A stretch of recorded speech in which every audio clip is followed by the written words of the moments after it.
सभी लोग प्लीज बैठे रहेंगे। महाराज श्री के स्वागत में नम्र निवेदन है, सबका साथ चाहते हैं। जितने वॉलंटियर भी है प्लीज बैठ जाएंगे।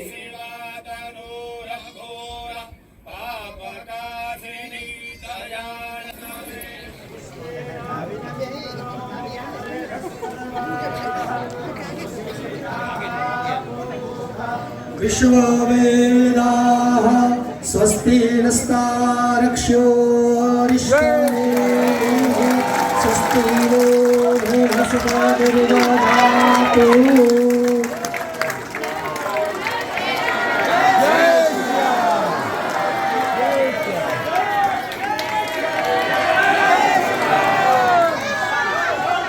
बागेश्वर धाम सरकार की प्रसादात कमलाभरोहम विप्र प्रसादात चिदाजितोहम विप्र प्रसादात मम राम नाम।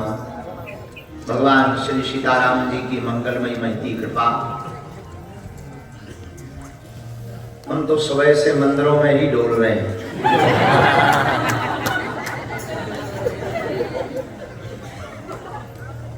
4 मंदिर चुप गए,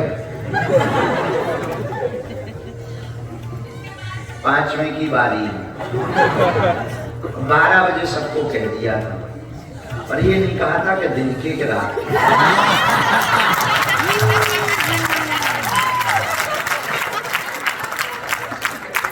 कोई ऑब्जेक्शन उठाए तो हमने 12 कहा था। डे या नाइट तो कहा, नाइट हो गई तो नाइट की मान 12। तो कई जगह तो हम 6 बजे शाम को पहुंचे, तो हमने कहा गुरुजी 12 बजे कहा था, हमने कहा रात के कहा था, 6 घंटे बिफोर।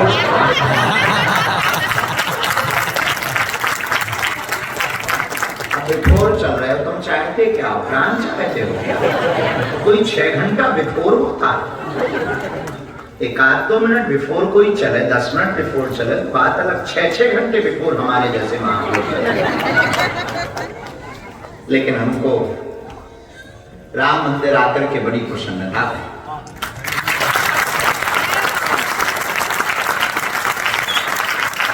विदेशी धरती में देसी स्वाद।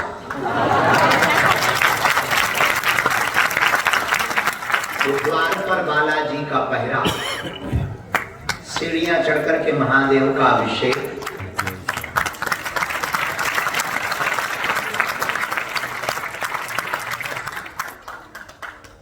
सौम्य स्वभाव में रघुनाथ जी का विग्रह, बगल में त्रिभंगी रूप में ठाकुर जी।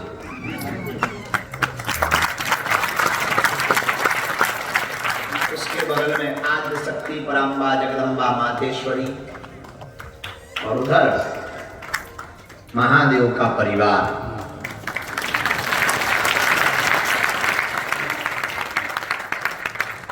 और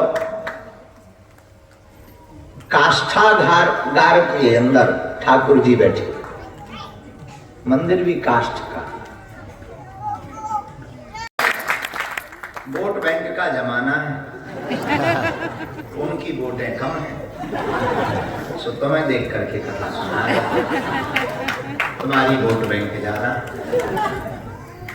सिया राम मैं सब जग जानी, करो प्रणाम जोरे जुगपानी। आपको, आप सबको ही श्री सीताराम में मानकर खूब दंडवत प्रणाम कर रहे हैं। राम मंदिर ऑकलैंड में विदेशी धरती पर जरूर है, पर आचार्यों का स्वभाव जो वैदिक परंपरा के साथ स्वागत किया, स्वस्ति वाचन, शास्त्रीय परंपरा में वेद ध्वनि का गायन हुआ। शाश्वत कानों में वेद ध्वनि का पढ़ना हमारे प्राचीन सनातनीय संस्कृति को स्मरण दिलाता है। प्राय लुप्त होती जा रही वेद ध्वनि। उसके पीछे कारण कोई और नहीं, हम बहुत सिद्धांतिक बात बोलते हैं। कोई हमसे पत्रकार पूछ रहा था कि आजकल धर्म बड़ा धंधा हो गया, कथाएं बिक रही। हमने बहुत सहज तरीके से कहा, ठटली के बड़े कथा बिक रही, खरीद कौन रहा, ये पूछो उनसे। अगर हम बेच रहे हैं तो खरीदने वाला कौन? तो अगर उत्तर दो कि हम, तो तुम खरीद रहे, तो पाप के भागीदार हम नहीं तुम, क्योंकि तुम खरीद रहे। कोई दुकान से जाकर बैठे हो तो मत खरीदो, हिंदू जागेगा, धर्म दंगा नहीं होगा। तुम जागोगे, धर्म दंगा नहीं होगा। हम लेकिन किसी पर तर्क या कुतर्क करने नहीं बैठे, हम पर चर्चा करने बैठे। हम आपको बहुत विनम्रता पूर्वक प्रार्थना करें कि वेदक ध्वनि बहुत कम हो गई, उसके पीछे कारण हम ही लोग शॉर्ट में चाहिए, भगवान भी शॉर्टकट में चाहिए। नाच गाने के लिए 6 घंटे, जयमाला के लिए फोटोशॉप के लिए 12 घंटे, पर पंडित जी कर्मकांड 1 घंटे में निपटाए। और कहते कि शादी चल नहीं रही, तुमने शॉर्ट में पूजन करवाया तो लुगाई भी शॉर्ट में निकल गई।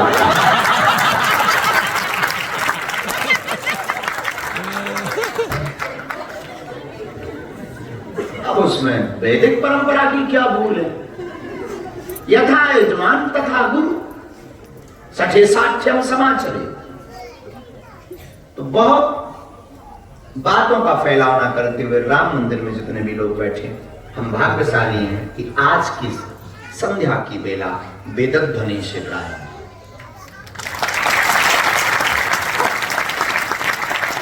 और अक्सर हमने भारत में भी बोला, एक हमारे भारत के बहुत ही प्रसिद्ध कथाकार हैं, हमारी लगभग 2 या 3 बार भेंट हुई, हमको बहुत जचते हैं। और हमारा स्वभाव है, हम किसी की भी बात सुनते हैं तो उसकी बोलते जरूर, हमने जिससे जो सुना उसको बोलते हैं। गुजरात की धरती के प्रसिद्ध कथाकार पूज्य श्री भाई श्री जी रमेश भाई, उनके द्वारा हमने एक बात बहुत ऊंची सुनी। वो कहते हैं, अक्षर पढ़े लिखे विद्वानों से अनुष्ठान कराओ, पढ़े लिखे विद्वानों से आप अनुष्ठान कराओगे तो उसका फल पूर्णतया मिलेगा। और उसमें 2 चीजें बहुत अच्छी होगी, एक तो विद्वान परिष्कृत होकर के बाहर आएंगे, दूसरा यजमानों का भला।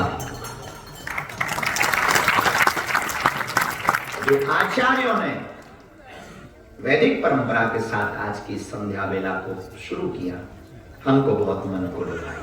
हम थके हुए बहुत हैं, सुबह से लगातार चल रहे, एक जगह 200-250 लोग थे, कहीं 150-300 लोग, फिर वही क्रम चल रही है, माया जाल है। तो लेकिन अभी जाके हम घर पे जाके थोड़ा विश्राम भी करने, आना इधर था, मूड उधर में, पर जुड़े रहे, मुड़े हैं पर जुड़े भी।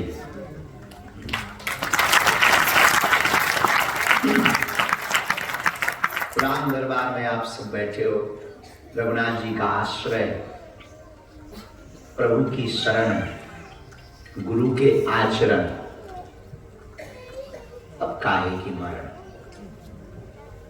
भगवान की शरण में मरण भला कहां?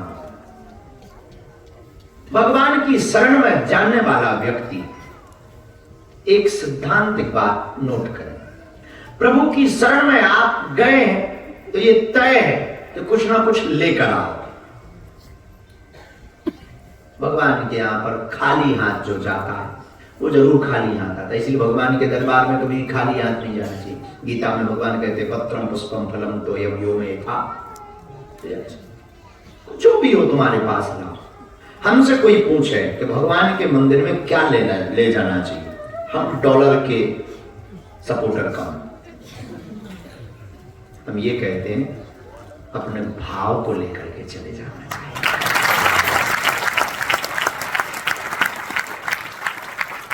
तो जाकर अपने अतीत को याद करके 2 आंखों की बूंद को चला देना चाहिए, क्योंकि भगवान कहते भाव का भूखा हूं मैं, भाव ही सार है। भाव से जो मुझको भजे स्वभाव से बेड़ा पार है।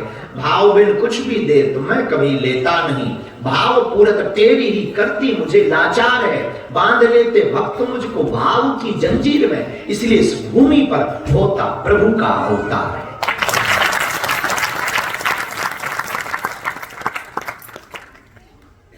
भाव के भगवान भूखे, पदार्थ के भूखे नहीं, भगवान भाव के भूखे।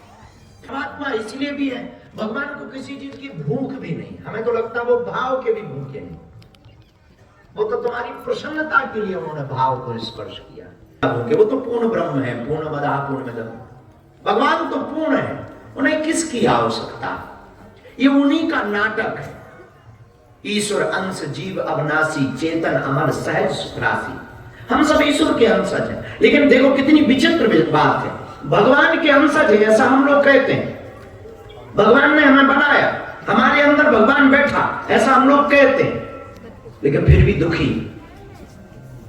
इनके नाम में परमानंद, सच्चिदानंद, परमानंद। और तुमसे पूछो, वैसे बातों में तो आदमी कहते हैं सब ठीक, थोड़ा डिटेल से पूछो, कुछ अच्छी बात चाहिए, हैरान है। तो एक संत कहते थे, कोई तन दुखी, कोई मन दुखी, कोई धन बिन रहे तो उदास, थोड़े थोड़े सब दुखी, सुखी राम के दास। अब प्रश्न उठता है कि हम दुखी क्यों हैं? तैमे तोर तोर में माया। हम दुखी इसीलिए हैं क्योंकि हमारा जो है नहीं उसको हमने अपना बनाया, और जो अपना है उसको भूल गए। और बात बिल्कुल ठीक है। चक्की आपने देखी हो, आटा चक्की जो होती है, उसमें काला वाला पट्टा लगा है, और काला वाला पट्टा अपने ट्रैक पे चले तो बहुत स्मूथली चलता है, लेकिन उसका ट्रैक अगर बदल दिया जाए तो पट्टे में फट फट की आवाज आती है। रास्ता बदलेगा तो उसे ताकत लगानी पड़ती है, ऊपर नीचे जाना पड़ता है, पट्टे में कुछ गट्टा लगा दो तो फिर वो ऊपर जाएगा, नीचे फिर पट पट की आवाज ज्यादा नहीं। आप जगह रास्ता बदलोगे तो थोड़ा कष्ट होगा। वैसे ही हमारा जो है उसे हम भूल गए, जो हमारा है नहीं उसे अपना बनाना। हम कहते हैं जगत हमारा, तो जगदीश पर आया। जिन्हें देखो वो हमारे पास तो बहुत लोग आते हैं, हमें भगवान मिल जाए, ईश्वर क्या लापता होगा? जो मिल जाए, घूम गए कि मिल जाए, मिले मिलाए हैं अब क्या खाक मिल जाए? हृदय के पट खोल तो पिया मिले, मन के पट खोलो वो प्रकट हो जाए। दही में घी है, मंथन करो घी प्रकट होगा, मक्खन बनेगा, तपाओ अमृत मिलेगा। अब ईश्वर मिला मिलाया, अब मिले मिलाए को क्या खाक मिला? फिर भी तुम प्रश्न ठोक रहे कि हमें ईश्वर मिल जाए, भगवान मिल जाए, उनकी कृपा हो जाए। कृपा नहीं होती तो तुम जिंदा खाक रहे, जिन पे नहीं है वो संसार में चले। तो कृपा भी तुम पे, पर भगवान मिला मिलाया है तो दिख क्यों नहीं रहा? अब अगला प्रश्न उठता है, अगर भगवान है मिला मिला, दिख क्यों नहीं रहा? बस बात वही है, दिखे तो, पर आंखें ठीक नहीं है। अब तुम कहोगे ये भी बड़ी गजब की बात है, आंखें ठीक नहीं, हमें तो सब दिखाई दे रहा है, मकान दिखाई दे रहे, हवाई जहाज दिखाई दे रहे, एयरपोर्ट दिखाई दे रहे, रोड दिखाई दे रहे, और आप कह रहे हैं कि आंखें ठीक नहीं। आंखें ठीक हैं, जगत देखने वाली, जगदीश वाली दृष्टि है। अब प्रश्न उठता है तो क्या वो दिव्य दृष्टि है? तो ना तो वो दिव्य दृष्टि है। बहुत बार लोग हमसे पूछते हैं कि भगवान को देखना है तो कैसे आंख, वो कई बार गीता को कोट करते कि वो दिव्य दृष्टि कैसे मिलेगी?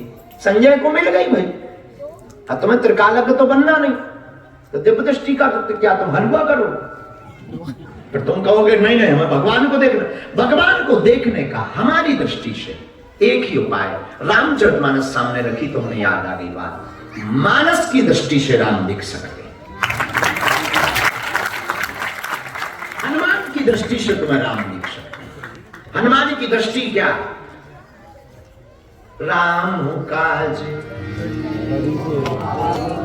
करिबे को आतुर विद्यावान। हनुमान की दृष्टि से भगवान दिखे। हनुमान जी की दृष्टि क्या है? अब देखना एक झांकी, रामायण सामने। सुंदर कांड में हनुमान जी लंका जाते और बाबा वर्णन करते,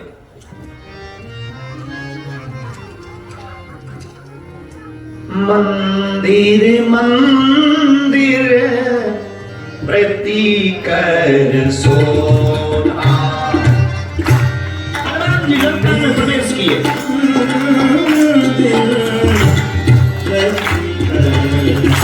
सुंदर कांड की चर्चा जरा देखना, राम को कैसे देखना तो हनुमान की दृष्टि। प्रवेश करने के पहले उपाय, हनुमान जी ने अपना कवच मंत्र लिया। कौन सा? ओम त्रिवसिंह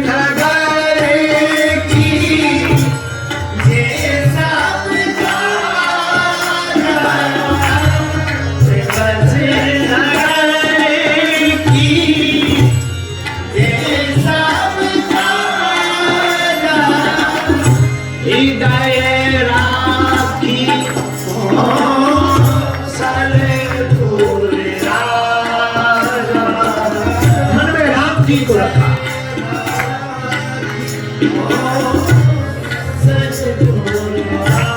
लेकिन अब राम जी को देखना नहीं है, राम जी को देखने की आंख चाहिए, तो हनुमान जी से सीखो।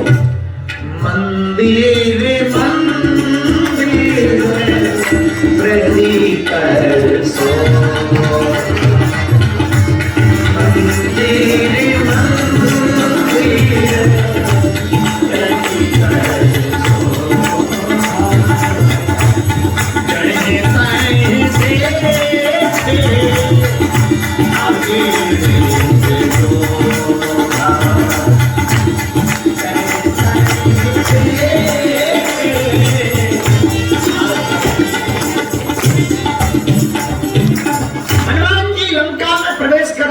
मंदिर मंदिर सुधा देखे जहता अगणित जोधा गयौ दसानन मंदिर माही अति विचित्र कही जात सुनाई शयन किए देखा कपिते ही मंदिर बहु अधिक वैदेही हरि मंदिर चाहे भिन्न बराबा। 5 बार मंदिर का प्रयोग हुआ है, 5 बार मंदिर का प्रयोग हुआ सुंदरकांड में। मंदिर मंदिर प्रतिकर शोभा देखे जहता अगणित जोधा गयौ दसानन मंदिर माही अति विचित्र कही जात सुनाई शयन किए देखा कपिते ही मंदिर बहु रामायुध अंकित ग्रह। हनुमान जी महाराज के लिए 5 बार मंदिर का प्रयोग। लेकिन यहां हमने प्रश्न किया अपने बाबा से, दादा गुरु से, बाबा लंका तो राक्षसों की, पर यहां मंदिर हलवा बार होंगे, अब होंगे, तुम्हारा कैरम बोर्ड वाला होगा, नर्तकियां होंगी, मंदिर वो भी 5 बार। तब बाबा दादा गुरु ने हमको एक दिन बड़े प्यार से समझाया, बहुत पुरानी बात है, लगभग 2000 साल। 5 बार मंदिर, लंका में मंदिर कहां से आया? और अगर मंदिर ही थे तो फिर रावण को मारा क्यों? क्योंकि वो भी पुजारी। मंदिर ही थे तो जलाना नहीं था। मंदिरों को जलाने का काम है हनुमान जी का क्या? या फिर मंदिर नहीं है तो है क्या? तब दादा गुरु ने समझाया, बेटा वो मंदिर हनुमान जी की दृष्टि में है। हनुमान जी की दृष्टि ऐसी है कि उन्हें तो घर भी मंदिर दिखाई देता है।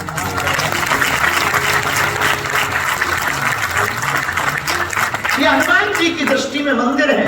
इसलिए कितनी अद्भुत बात, हनुमान जी ने लंका में सब देखा, देखे जनता अगणित जोधा, रावण को देखा, दशानन को देखा, दशानन की दशा को देखा, अनेक स्त्रियां लेटी हैं, वो भी लेटा। उसके बगल में एक सुंदरी पड़ी। हनुमान जी को लगा कि शायद ये जानकी जी, और लगा हमारी मां ऐसी। वापस आ गए। लेकिन हमको एक बात यहां समझ में आई, हनुमान जी लंका गए, अनेक स्त्रियों की विलासता में रावण को देखा।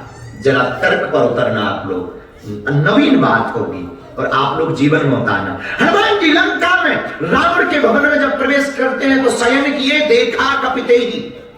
मंदिर में जब रावण के भवन में बहुत सी स्त्रियों के बीच में रावण को पड़ा हुआ देखते हैं, मद्यपान में लिप्त रावण पड़ा हुआ है, सुसुप्त अवस्था में है रावण। वहां पर अनेक स्त्रियां कुछ विचित्र अवस्था में है। उस अवस्था में भी हनुमान जी राम राम कह के मुस्कुराकर टक से बाहर आ गए। और क्या गजब का सूत्र हमारे बाबा ने सौंपा है। ऐसी परिस्थिति में फंस जाओ, उस वक्त भी अपनी दृष्टि, क्या गजब की बात है, एक सुंदरी स्त्री वहां पर लेटी है, हनुमान जी कहते लगता हमारी मां है। क्या गजब का दर्शन है हनुमान जी का, क्या गजब की दृष्टि है हनुमान जी की। मंदोदरी को देख करके मां की याद आती है। इस दृष्टि से आप देखोगे तो भगवान दिखाई देगा। लेकिन सरकार में जब हनुमान जी ने अंग भंग देखा तो ये नहीं है, वापस आ गए, लेकिन विचलित नहीं। और हमने अभी कुछ दिन पहले कहा भी था, किसी ने हमको पूछा कि राम जी बंदरों को क्यों ले गए लंका। हमने कहा तुम लोगों को ले जाते तो तुम सोना देख के बिक जाते।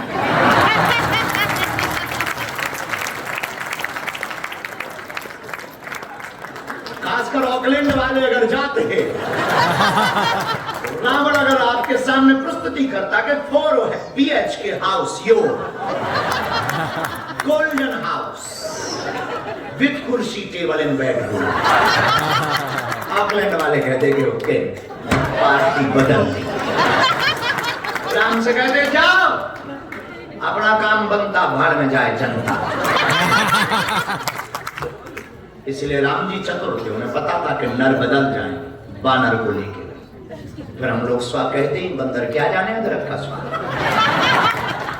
इसीलिए कहते हैं क्योंकि बंदर सोना देखकर बिगड़े, तुम लोग ना छोड़ दे। तो हनुमान जी की दृष्टि क्या है, बात सुनना। हनुमान, ये तो आप लोगों को जगाने के लिए हमने विनोद किया। और हनुमान जी की दृष्टि क्या, हनुमान जी ने वहां जानकी जी को खोजा। अब दृष्टि देखना। दूसरी बात, विराम की ओर चले। फिर बहुत राक्षसों की नगरी है, पर उसमें भी उन्होंने सज्जन को खोजा। हनुमान जी किसको खोजा? विभीषण। क्या अद्भुत दृष्टि है। लंका निश्चर निकर निवास, यहां कहां सज्जन कर वासा। और बताइए हनुमान जी की दृष्टि कितनी अद्भुत है। लंका में भी जो सज्जनता खोज ले वो हनुमान है। वो हनुमान, ये दृष्टि राम को मिला, ये दृष्टि राम का दर्शन करा। जो लंका में भी सज्जन खोज ले, अभक्तों में भक्त खोज ले, राक्षसों में दानवों में जो देव खोजे, वो हनुमान। हनुमान जी अपनी वाणी से कहते हैं, लंका निसे चले निकर निवास, लंका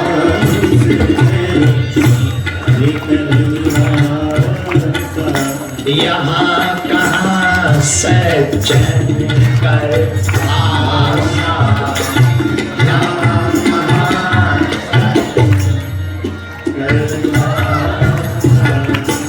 श्री राम जय राम जय जय राम, श्री राम जय राम जय राम,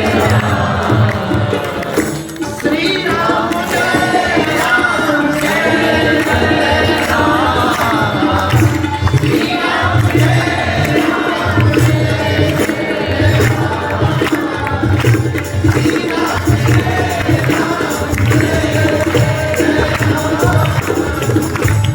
अब हनुमान जी की दृष्टि देखना। हनुमान जी ने पहला तो हर स्त्री में मां देखा, इसलिए वो उन्हें राम दिखाई दिया। राम के दर्शन करना है तो हनुमान की दृष्टि से, हम बताना ये चाह रहे हैं। दूसरी बात, उन्होंने लंका में भी सज्जन, असज्जनों के नगर में सज्जन को खोज लिया। मतलब गंजों को कंघी भेज। ठीक सिद्धांत ये है। असज्जनों का नगर है, फेमस है कि रावण राजा है।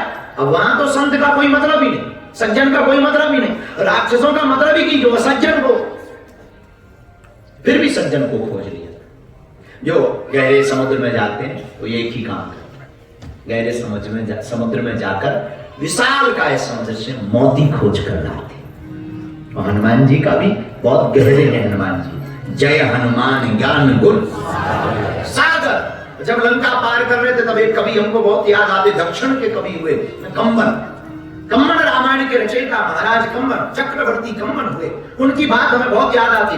चक्रवर्ती कम्मन दक्षिण के बहुत महाकवि हुए। क्या गजब की बात लिखते हैं। बोले जब हनुमान जी जल सागर पार कर रहे तो उन्होंने क्या गजब की सूक्ति लिखी। बोले जल सागर को बल सागर पार करना। महर्षि कम्मन कहते हैं जल सागर को बल सागर पार करना। राम दूत अतुलित बल धाम, बल सागर हनुमान जल सागर को पार कर रहे। तो क्या गजब की सूक्ति है हनुमान जी की। असज्जनों के नगर में सज्जनता खोजे। मंदोदरी में भी मातृत्व झलका। यही दृष्टि राम के दर्शन करा सकती। ये नजर तुम्हें राम के दर्शन करा सकती। फिर अब प्रश्न वही उठा जहां से हमने प्रश्न किया था कि भगवान अगर है तो दिखता क्यों नहीं। खोया हो तो फिर मिले, खोया हो तो मिले। भगवान लापता तो है नहीं, मिला मिलाया, पर दिख क्यों नहीं रहा। थोड़ी सी नजर गड़बड़ हो गई। और एक आदमी डॉक्टर के पास गया, बोले नजर हमारा पेट खराब है, थोड़ी सी आंखें खराब है। डॉक्टर ने 2 पुड़िया दी, ये आंखों का काजल है, इसे लगाना, ये पेट का चूरन है, खाना। आदमी घर आया, उसकी धोखे से पुड़िया बदल गई। सुरमा काजल को तो वो चूरन समझ के खा गए और चूरन को आंखों में लगा। परिणाम जो पेट ठीक था वो और बिल्कुल ढीला हो। बाथरूम से निकले ही ना, आए हो जा, आंखें घुस गई, शरीर झुक गया। बच्चे पकड़ के डॉक्टर के पास ले गए। डॉक्टरों ने कहा कि ये कैसे हाल हुआ। बोले तुम्हारी दवा से।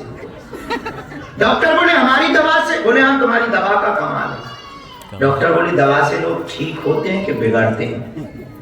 मरीज बोला अभी तक तो हमने ठीक होना सुना था, पहली बार देख लिया कि बिगड़ते भी। डॉक्टर बोला ऐसा हो ही नहीं सकता, हमारी दवा इतनी साइड इफेक्ट कर ही नहीं सकती। मरीज बोला हम सामने हैं, अब क्या प्रमाण लोगे क्या, ज्यादा हो तो चलो बाथरूम प्रमाण लो। अरे डॉक्टर अब आदमी भी ऑकलैंड का ही था।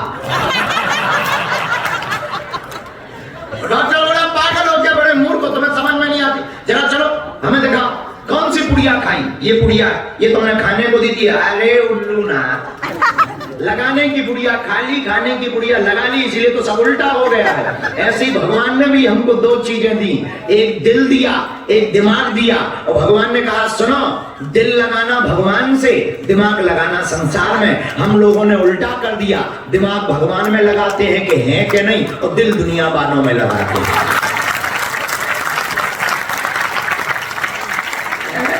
इसीलिए हैरान हो तो बहुत से लोग हमारे पास आते रहो, गुरु जी हमारा तो दिल टूट गया। ये बताओ तुमको कहा किसने था कि लगाओ। जो चीज नहीं लगाने को कही गई वही तुम लगाओगे तो टूटोगे नहीं, हलवा नहीं हो, क्या होगा भाई। जो चीज की जिसके लिए नहीं बनी, अब तुम स्कूटी का पहिया कार में लगा दो तो टूटेगा नहीं तो क्या करेगा। दिल जब जोड़ने के लिए लगाया ही नहीं गया तो तुम काहे को इलू इलू कर रहे हैं। दिल दिया भगवान के चरणों में लगाने के। अच्छा कितने गजब के लोग हैं, हम लोग दिमाग लगाते भगवान। अच्छा है भगवान, होते हैं भगवान, हमें तो नहीं दिखे आता। क्या हलवा ना तो धन्य है ऑकलैंड वाले। दिमाग भगवान में लगाते, दिल दुनिया वाले में। करना उल्टा चाहिए, दिमाग दुनिया में लगाओ, दिल भगवान के चरणों में लगाओ। यही भगवान को देखने की दृष्टि है। क्या है दृष्टि। तो हनुमान जी की नजर से राम जी दिखाई। और हम नहीं कह रहे, रामचरितमानस में गोस्वामी जी कह रहे, इसी के साथ वाणी ब्राह्मण और हनुमान जी महाराज की वाणी मानो कह रही। हरि व्यापक सर्वत्र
की दृष्टि से राम जी को देखोगे तो राम जी दिखाई देंगे। किस में दिखाई देंगे? जल में भी है, थल में भी है, पशु में भी है, पक्षियों में भी है। फिर उसी चौपाई पर तुम लोग आ जाओगे जिससे हमने तुम्हें प्रणाम किया। सिया राम मैं करम आपको फिर सब में राम जी दिखाई देंगे। यही भाव प्रस्तुति हम राम जी के चरणों में रख रहे हैं। आप सबको सर्वत्र प्रभु दिखाई देवे और तुम्हें खुद में पहले प्रभु दिखाई देवे। और एक बात मजे की, हमारी कथा सुन के तुम स्वर्ग नहीं जाओगे,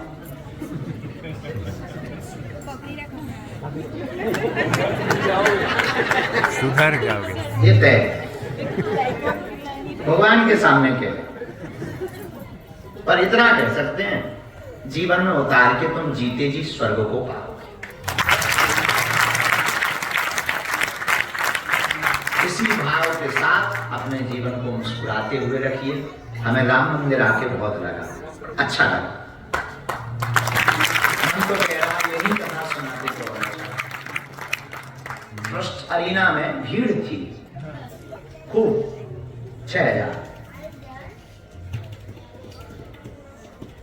और यहां भक्त हैं।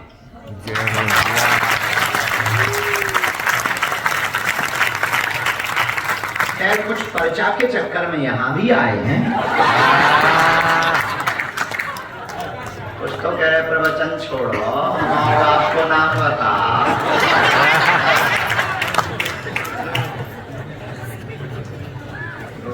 वो मानते हैं कि कुछ जबरदस्ती में आए हैं। आकाश आया है, आकाश अभी तक जिंदा है। मुस्लिम के प्रवचन सुनने के बाद उसको आत्महत्या कर लेनी चाहिए। सत्यम शर्मा, वो भी असत्यम ही हो गया। चलो तुम लोगों को याद है, ये बहुत बड़ी बात। कथा सुनी तुमने? 2-3 आध्यात्मिक प्रश्न जिसके जो भी हो पूछ लो, इसके बाद हम सामूहिक अर्जी लगाएंगे। अध्यात्म संबंधी कोई भी आपका जिज्ञासा। अच्छा, इसका मतलब ये नहीं कि हमें सभी प्रश्नों के उत्तर पता है, जितने पता होंगे वो बताएंगे। और पूछ लो फिर, क्योंकि आप लोग बहुत इंतजार करते रहे। कितने बजे आ गए? 4 बजे। कोई खास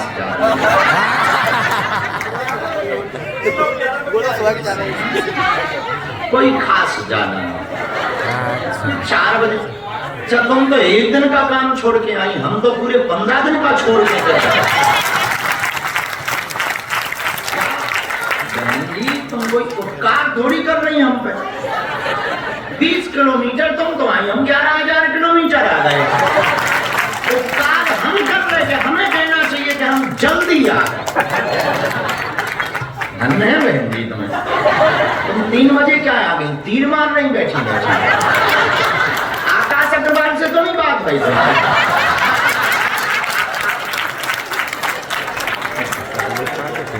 4:30। अरे वाह,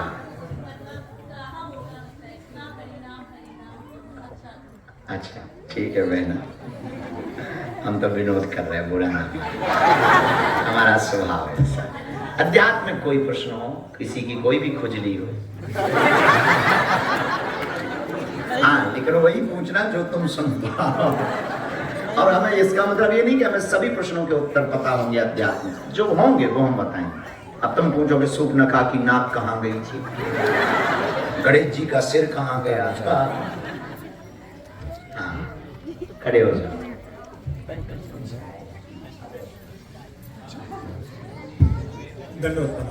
प्रणाम। 2 सवाल हैं प्रभु जी। एक तो ये है कि हमको कैसे पता चले कि हमारा प्रारब्ध क्या है, और दूसरा काम क्रोध मद लोभ, ये 4 मकसद बताए गए, जो चीज़ें बताई गई हैं, इन पे जीत कैसे पाई जाए। और इनमें सबसे पहला, सबसे सारे ठीक हैं ये सारे, लेकिन हम लोग कैसे एक से एक स्टेप चढ़ कर। क्या नाम है और कहाँ रहते? नीतीश राज, हैमिल्टन से आया हूँ। हैमिल्टन हाँ यहीं ऑकलैंड में? नहीं, यहाँ से 150 किलोमीटर। अच्छा 150 किलोमीटर दूर। बहुत सुंदर प्रश्न, दोनों प्रश्न अच्छे हैं आपके, धन्यवाद। एक चीज और कि गुरु भाई आपका नमो राघवाय। गुरुजी से जुड़े? कब दीक्षा ली? ये हमने हाथरस में इसी साल लिया। इसी साल। हम फिर आपके जूनियर गुरु भाई। नहीं, आप हमारे जूनियर गुरु भाई, हम सीनियर गुरु भाई। आपसे सीनियर वो वहाँ पे बैठे हुए हैं। अच्छा, आप भी गुरु भाई? आगे आ जाओ, अपना अपना प्यार सबको होता है। आओ आगे। ये नमो राघवाय चित्रकूट धाम के पूज्यपाद गुरु जी, आप सब लोग जानते हो, उनका नाम नहीं हम लेते। उनके द्वारा दिया हुआ उद्बोधन है, जिनसे हमने मंत्र दीक्षा ली। पूज्यपाद जगत गुरु भगवान फिजी एक बार हुआ है, सब लोग जानते हैं। राम मंदिर की गवाह जिन्होंने हाई कोर्ट में दिया।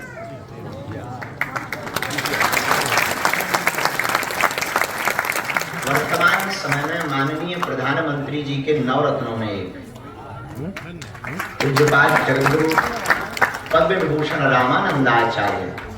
दोनों प्रश्न गुरु भाई ठीक है। पहले प्रश्न का उत्तर, प्रारब्ध को जानने के लिए साधना और साधक दोनों जरूरी।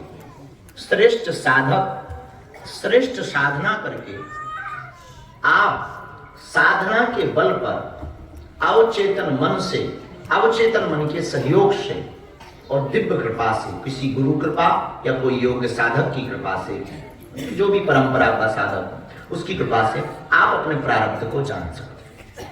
नमोनारायण। बैठो गुरु भाई। दूसरी बात, प्रारब्ध को जानने का दूसरा तरीका यह है कि जानना नहीं, जो है उसे स्वीकार करना चाहिए। रामकृष्ण परमहंस एक बार काशी गए तो बहुत से लोग उनसे जलते थे, जैसे हमसे जलते। तो वहां के जानकार में बहुत अच्छा साधक था, उसने कहा कि हमने तुम्हारा बहुत नाम सुना है कि काली के साधक को, कोई चमत्कार दिखाओ। रामकृष्ण परमहंस बोले हमें तो कुछ आता है, भजन करते हैं। बोले नहीं दिखाओ, मेरे पास चमत्कार है। उसने ऐसा बोला, तांत्रिक था। तो रामकृष्ण परमहंस बोले तुम ही दिखाओ। तो उसने एक ऐसी लकड़ी की खड़ाऊ सिद्ध कर रखी थी कि वो पानी पे चल पाता था, तो वो पानी पे चल के पार होके आता। बोला देखा मेरी साधना कितनी ऊंची है। रामकृष्ण परमहंस बोले कितने साल में सीखी? बोले 12 साल। बोले 2 कौड़ी का काम। तो वो चौंक गया। बोले मतलब? बोले जो 2 पैसा लेकर के नाव वाला काम कर सकता है, उसमें तुमने 12 साल बर्बाद कर दिया।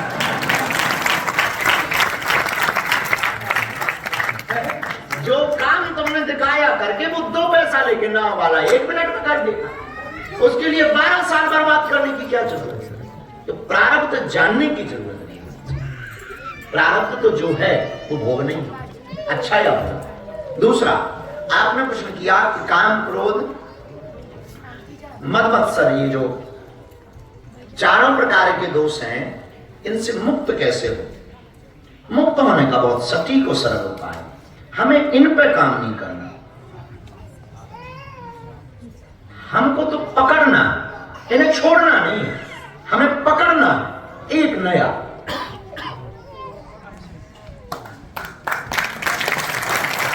ये अपने आप छूट जाएगा। अंधेरा भागेगा कि दिया जले।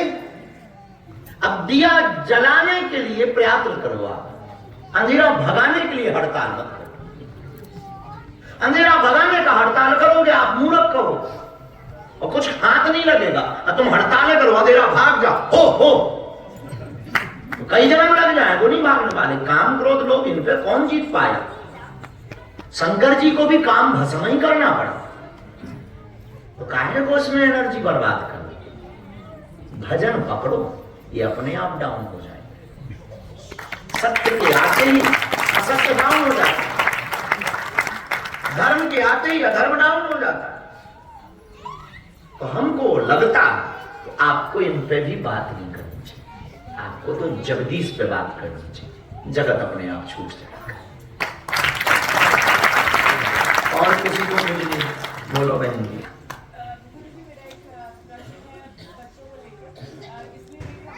जरा आपके दर्शन सब कर लें, हम तो कर पा रहे हैं। खड़ी हो जाओ। जय श्री राम। खड़ी हो जाओ माता जी।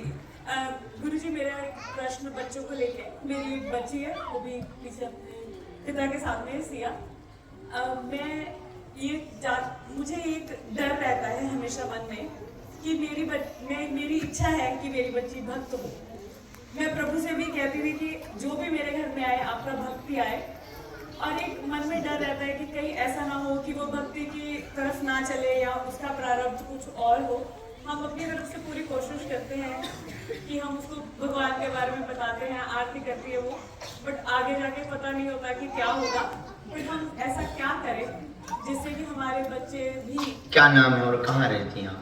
जी मेरा नाम मोनिका है, मैं यहीं पे रहती हूँ, ऑकलैंड में रहती हूँ। बहन, ऐसा कोई भी कारण नहीं है, कोई भी प्रारब्ध नहीं हुआ किसी का कि वो भक्त बनेगा या अभक्त बनेगा। कोई भी एक ऐसा प्रारब्ध नहीं है कि तुम अगले जन्म में अभक्त बनोगे। वाल्मीकि जैसा अभक्त भी भक्त बन गया एक चिंगारी से। तो आप ये बात तो बिल्कुल छोड़ दो कि कहीं उसके प्रारब्ध में भक्त या अभक्त बनना ना लिखा हो। पहली बात, प्रारब्ध में ऐसा लिखा नहीं जाता। मेरा मतलब था कि जैसे हम लोग जैसे यहाँ पर क्या भारत में भी मांस मछली खाते हैं। हाँ, हम समझ गए। अब दूसरे प्रश्न पे आते हैं। आपने एक में ही दो बोले, हमने दो समझे, आपने एक ही बोला, वो बोलने की बात थी। पर हम आप सबको भी बता दें, कोई भी एक ऐसा कारण नहीं है कि प्रारब्ध के कारण आप का बालक या आप अभक्त हो जाओ। कई बार ऐसा भगवान से बचने का उपाय होता है कि हमारे तो प्रारब्ध में लिखा कि ईश्वर को ना भजे, तो हम नहीं भजे। ऐसा कुछ भी प्रारब्ध में नहीं। लाभ हानि जीवन मरण यश अपयश विधिहान। भरत जी से कहते गुरु जी उन्हें, सुनाऊं भरत भाभी प्रबल बिलिख कहो मुनिनाथ। 6 चीजें हैं विधि के हाथ में और 3 चीजें प्रारब्ध में, जन्म विवाह मरण गति सोई। जही विधि लिखा सो तही विधि होई। आपका जन्म कहां होगा, ये प्रारब्ध का खेल। विवाह किससे होगा, ये प्रारब्ध का खेल। मरोगे कैसे, ये लेखा जोखा का खेल। पर आप क्या बनोगे और क्या नहीं बनोगे, ये तुम्हारे विचारों का खेल। वाल्मीकि जैसा डाकू भक्त बन सकता है, इससे सिद्ध होता है कि पूरा खेल विचारों का है। अब प्रश्न उठता है कि हम अपने बच्चों को सनातन से कैसे जोड़े दें। तो कई माता पिता का डर है कि हम भक्त हैं, बच्चे भक्त कैसे बने रहे, और कई बार ऐसी परिस्थिति में जरूर बच्चे बिगड़ जाते हैं। उसका सर्वोत्तम उपाय यह है कि वर्तमान समय बहुत भयंकर समय, भारत में भी और विदेशों में, इसका सर्वोत्तम उपाय है अपने बच्चों को जैसे बार बार भोजन के लिए आप बैठाते, बार बार सोने के लिए आप कहते, बार बार पढ़ने के लिए कहते, वैसी 11 से 12 संस्कार की बातें बार बार बच्चों के दिमाग में बचपन से बैठा। माता पिता गुरु को प्रणाम करना है, उनकी बात को मानना है, संतों को प्रणाम करना है, रामचरितमानस को बेटा पढ़ना है, मरते दम तक पढ़ना है, घर पर मस्तक पर तिलक लगाना है, लाल ध्वज घर के बाहर लगाए रखना है, प्रातः काल उठते ही पहले प्रणाम करना है, इसके बाद में फिर कुछ काम करना है, भोजन करने के पहले प्रभु को याद करना है, उसके बाद भोजन पाना है, सोने के पहले प्रभु को धन्यवाद देना है, उसके बाद सोना है, वही खाएं जो प्रभु को प्रसाद लगा पाए। ये प्रयोग आपको छोटा सा प्रयोग है, और भारत की दुनिया की प्रत्येक माता ये छोटा सा अभ्यास का प्रयोग अगर अपने बच्चों को प्रतिदिन के लिए करने लगे, जैसे वो भोजन के लिए प्रयोग करती, जैसे वो सुनाने के लिए बच्चों के लिए उपाय करती और बातें करती, जैसे वो पढ़ाने के लिए बच्चों से बातें करती, वैसे ये ठीक 8-10 बातें बच्चों के दिमाग में every day repeat to repeat, repeat to repeat, repeat to repeat, repeat to repeat. भोजन कैसे रिपीट टू रिपीट हो रहा, वैसे ये बातें अगर रिपीट करने लगो तो करत करत अभ्यास के जड़मति होत सुजान, रसरी यावत जायते सिल पर परत निशान। ये सब अंतिम। प्रणाम गुरु जी, मेरा नाम मयूर है, मैं यही ऑकलैंड से ही हूँ। आपके परम पूज्य गुरु जी ने जो हनुमान चालीसा में 4 जो लाइनें सुधारी हैं, हाँ, तो उसका इम्प्लीमेंटेशन क्यों नहीं हो रहा कहीं पे भी? इम्प्लीमेंटेशन व्यवहार में क्यों नहीं, अमल क्यों नहीं हो रहा? हाँ जी।